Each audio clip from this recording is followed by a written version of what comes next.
History is best understood from several angles. In tonight's Storytellers, reporter Nelson Garcia enlisted the help of two photojournalists, Corky Scholl and Chris Hansen, to help us understand the Battle of Saratoga.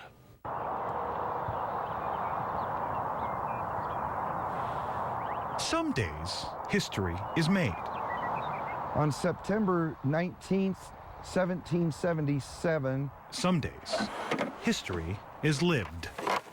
This is to simulate Venus Heights at the Battle of Saratoga. If this could be extended down. Daryl Osborne is part coordinator. I'm just trying to make the fort kind of bigger. Part movie producer. I'll lift this up. Putting together a reenactment of the Battle of Saratoga. Was the turning point battle of the Revolutionary War. With hundreds of people. There are actors for this day, and actors have to step into somebody else's shoes. Hundreds of fifth graders.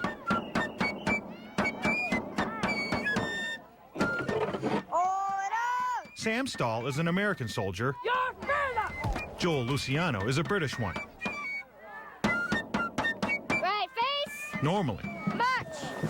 They're good friends at Hackberry Hill Elementary in Arvada. Gonna have the Americans attack the fort. Really excited and a little bit nervous. On the battlefield, Because this is the first time I've ever done this and I don't really know what's gonna happen. they're mortal enemies. Osborne runs a nonprofit called You Can Live History. He and the school teachers A surprise attack British route thing going on down there. Yeah, because that's what they did in the Battle of Saratoga. Yeah.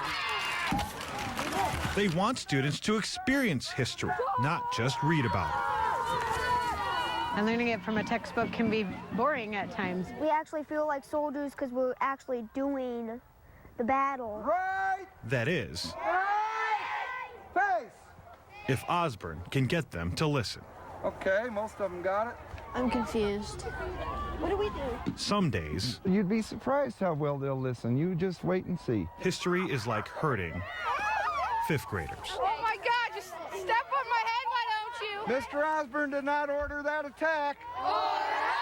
It's a cross between tightly organized and totally chaotic.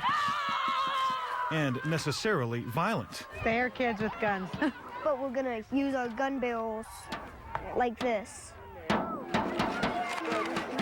They shoot out just flour, So I can shoot. Ah, shoot.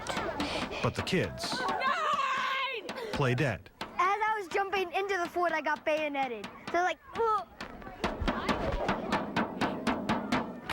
Sam and Joel's parents are okay with it. And they're guns that they don't see every day. They don't see them on TV. I don't think it's necessarily something that would lead to violence. It's a completely different thing, and they understand that they're play acting. But then I slipped, and I pretended that I had died. It was awesome. And I was hit in hand-to-hand combat with a person with a bayonet, and an officer came over and stabbed me with their sword, and I was like, oh. What we're doing is teaching kids history in a way that they'll remember and they'll love it, and that's a positive thing. Some days, history is unforgettable. They'll learn something that they'll take with them all their lives. I think it makes it more real to them that a lot of people did die, and that's why we have the freedom we have today. We do have critics, but they are all people who don't know anything about what we're doing or how we're doing it. With photojournalists Chris Hansen and Corky Scholl. Yeah, then we're friends, and we go back to school. Nelson Garcia, 9 News. Osborne's nonprofit has been doing reenactments with students since 1991. He says more than 100,000 students have gone through his program. He's never had a major injury on the battlefield, and none of his reenactors have gone on to do something violent at school.